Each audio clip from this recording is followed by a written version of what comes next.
నమస్తే సార్. నమస్తే సార్ ఇది సంపూర్ణేష్ బాబు గారు రీసెంట్గా నటించిన మూవీ సోదర. సో ఈ మూవీ వచ్చేసి రిలీజ్ అయింది. ఆ మూవీ ఎలా ఉంది ఏంటి రివ్యూ చెప్పండి. సంపూర్ణేష్ బాబు సంజోష్ కలిసి నటించిన సోదర అనే మూవీ ఏప్రిల్ 25వ తారీఖు రిలీజ్ అయిందండి. నేను ఇప్పుడే చూసేసి వస్తూ ఉంటాను ఆ సినిమా. బేసికల్గా ముఖ్యంగా ఏంటంటే నేను సినిమాలు అవ్వరు కాబట్టి అన్ని సినిమాలు చూస్తాను, చూడకుండా రివ్యూలు చెప్పను. ఓకే, జనరల్గా నేను కథ కమిషి అయితే చెప్పను బేసికల్గా. సో కథ అనేది మీరు సినిమాకి వెళ్ళి చూడాల్సింది, ఎందుకంటే ఎంటర్టైన్మెంట్ కావాలి, చూడాలి అనుకుంటే చూడొచ్చు. సంపూర్ణేష్ బాబు కొబ్బరి మట్ట కానీ, సంపూర్ణేష్ బాబు గారి హృదయ కాలేయము, కొన్ని సినిమాలు చూసాం. అసలు సంపూర్ణేష్ బాబు గారు ఏ సినిమాలో నటించారో గుర్తుందా మీకు? స్టార్టింగ్ ఏ సినిమాతో ఎంట్రీ ఇచ్చారో గుర్తుందా? మహాత్మా, కృష్ణవంశీ గారి మహాత్మా సినిమాలో ఆయన ఒక క్యారెక్టర్ చేశారు. అక్కడ ఆయన ఎంట్రీ ఇచ్చారు. ఆయన ఇంకా ఊర్లో నడుపుకుంటూ ఆయన పనులు ఆయన చేసుకుంటూ ఉంటాడు. బిగ్ బాస్లో ఒకసారి వచ్చి హల్చల్ చేసి పోయారు, అది అందరికీ తెలిసిన విషయమే.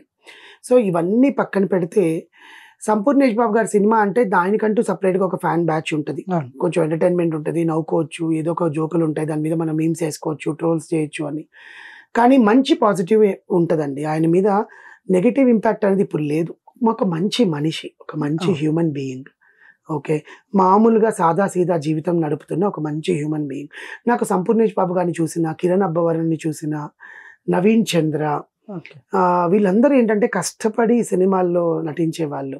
అజయ్ అని ఒక అతను ఉంటాడు క్యారెక్టర్ ఆర్టిస్ట్, అతను శ్రవణ్ అని ఒక క్యారెక్టర్ ఆర్టిస్ట్ ఉంటాడు.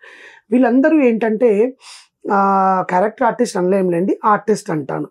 ఓకే, వీళ్ళందరూ ఏంటంటే మంచి హ్యూమన్ బీయింగ్స్ అన్నమాట. సుబ్బరాజ్ గారు, okay, so they are very good human beings.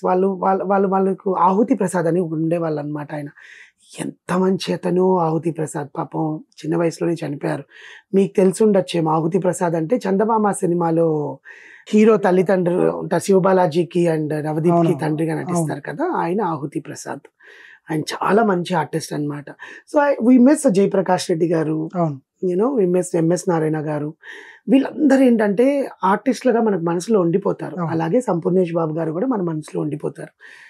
ఎందుకంటే ఆయన మనసు కల్మషంగా ఉండదు, నిష్కల్మషంగా మాట్లాడతారు.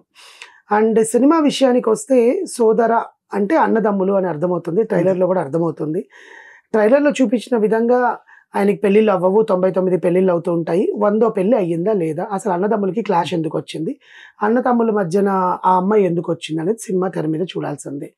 అండ్ నటీనటుల విషయానికి వస్తే ప్రతి ఒక్క ఆర్టిస్ట్ వాళ్ళకి ఇచ్చిన పరిధిలో చాలా అద్భుతంగా చేశారు.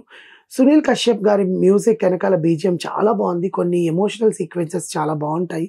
అంటే ఇంట్లో ఉండే పల్లెటూర్లలో ఉండే విలేజ్ బ్యాక్డ్రాప్లో పల్లెటూర్లలో ఉండే అన్నా తమ్ముల సంబంధం ఎలా ఉంటుంది. ఆ అన్న అంటే తమ్ముడికి ప్రాణం, తమ్ముడు అంటే అన్నకు ప్రాణం. అన్నకు పెళ్లి కావట్లేదని తమ్ముడు అనుకోవడము, అన్న తమ్ముడు కలిసి ఒకే అమ్మాయిని ప్రేమిస్తే ఏమవుతుంది, ఇతన్ని ప్రేమించిందా లేదా, ఇవన్నీ మనం ట్రైలర్లో చూసేసాం. ట్రైలర్లో మనకు కళ్ళగట్టినట్టు చూపించారు. కానీ సినిమాలో ఏ విధంగా తెరకెక్కించారు, అసలు నిజంగా ఆ అమ్మాయి తమ్ముడిని ప్రేమించిందా, అన్నని ప్రేమించలేదా, తమ్ముడికి ఇంకెవరైనా ఉన్నారా, తమ్ముడు చేసుకున్నాడా, అన్న చేసుకున్నాడా అనేది సినిమా.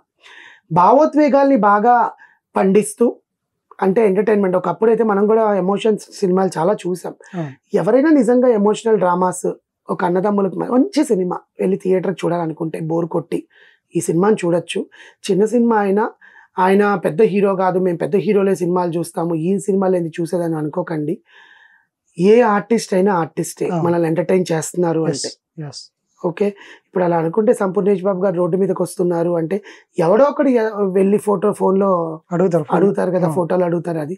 సో అలాంటప్పుడు సంపూర్ణేష్ బాబు గారు సినిమాని మేము చూడము అని మీరు ఎందుకు అనుకోవాలి? అనుకునే వాళ్ళు ఉంటారు జనరల్ గా. థియేటర్ కి వెళ్ళి సినిమా చూడాలి, ఆయనది ఓటీటీలో చూడొచ్చులే అని అనుకునే బదులు థియేటర్ కి వెళ్ళి మీరు ఒక ఎంటర్టైన్మెంట్, ఒక 2 బోర్ కొట్టించదండి. అది మాత్రం నేను చెప్తున్నా. కుళ్ళు జోకులు, డబుల్ మీనింగ్ డైలాగులు ఏమి ఉండవు. కానీ స్క్రీన్ మీద సంపూర్ణేష్ బాబు గారిని చూసేది అనుకునే వాళ్ళకి మాత్రం నేను ఏం సమాధానం చెప్పలేను, because is an artist. Okay, production values బాగానే ఉన్నాయి, ఎడిటింగ్ బాగానే చేశారు. కొన్ని దగ్గర క్రింజ్ ఉంది, ఆ క్రింజ్ని మనం తట్టుకోగలగాం, ఎందుకంటే దానికన్నా బోల్డ్ అయిన క్రింజ్ సినిమాలు మనం చూసాం కాబట్టి. ప్రస్తుతానికి ఒక సినిమా మనకు రిలీజ్ అయింది, ఆ సినిమా నేను చూశాను, ఆ సినిమాకి రివ్యూ నేను చెప్తున్నాను. కథ నేను ఎప్పుడు ఏ సినిమాకి చెప్పలేదండి, నా రివ్యూలు మీరు చూసుకోవచ్చు. నేను సినిమా రిలీజ్ అయ్యాక చెప్పను, సినిమాకి ఒక 100 రోజులు అయ్యాక కూడా నేను కథ చెప్పాను. ఎందుకంటే కొంతమందికి నచ్చవు. మన స్టోరీ మొత్తం చెప్పేస్తే ఇంకా సినిమా హాల్కి ఎందుకు చూస్తాం. ఓకే, సినిమా చూడొచ్చా లేదా అనేది చెప్తాను. నాకు సినిమా చూడాలనిపించింది, బికాస్ నేను సినిమా లవర్ని కాబట్టి నేను సినిమా చూశాను. అది నాకు నచ్చిందా, తలనొప్పి వచ్చిందా, నేను ఏడ్చానా, తలబద్దలు కొట్టుకున్నాను అనేది నా ఇష్టం. నేను ప్రేక్షకుడికి చెప్పేది ఏంటంటే సమ్మర్లో వెళ్ళి హ్యాపీగా ఎంటర్టైన్మెంట్ కావాలి అనుకున్న వాళ్ళు సినిమా వెళ్ళి చూడొచ్చు. దీనివల్ల ఏమవుతుందంటే ప్రొడ్యూసర్లు కొంచెం బతుకుతారు. నా సినిమా కలెక్షన్స్ బాగున్నాయని హీరో అనుకుంటాడు, డిస్ట్రిబ్యూటర్లు బతుకుతారు, థియేటర్ యాజమాన్యం బతుకుతుంది, థియేటర్లో కూల్ డ్రింక్లు అమ్ముకునేవాడు ఇవి చెప్పుకునే వాళ్ళకి ఉపాధి అనేది కలుగుతుంది. సో సినిమాని బతికించడం వల్ల మనం పెట్టే 100 రూపాయల వల్ల ఇంతమందికి న్యాయం జరుగుతున్నప్పుడు 100-150 రూపాయలు పెట్టి మంచి సినిమా అనుకొని వెళ్తే మీ ఎక్స్పీరియన్స్ బాగుంటుందేమో. మళ్ళీ హెల్తీ కామెడీ ఉంటుంది ఈయన సినిమాలో, ఆర్గానిక్ కామెడీ ఉంటుంది. ఎమోషన్స్ తో నేను కట్టిపడేస్తాను, ఆర్గానిక్ కామెడీతో నేను ఈ సినిమాలో మిమ్మల్ని కూర్చోపెడతానని ఆయన ఏవైతే ప్రమోషన్స్ చేశాడో అది అయితే ఉంది సినిమాలో. That's what I'm telling. అంటే నేను ఒక సినిమాతో కంపేర్ చేయలేను ఈ సినిమాని, కానీ సినిమా మంచి సినిమా, వెళ్ళి చూడండి.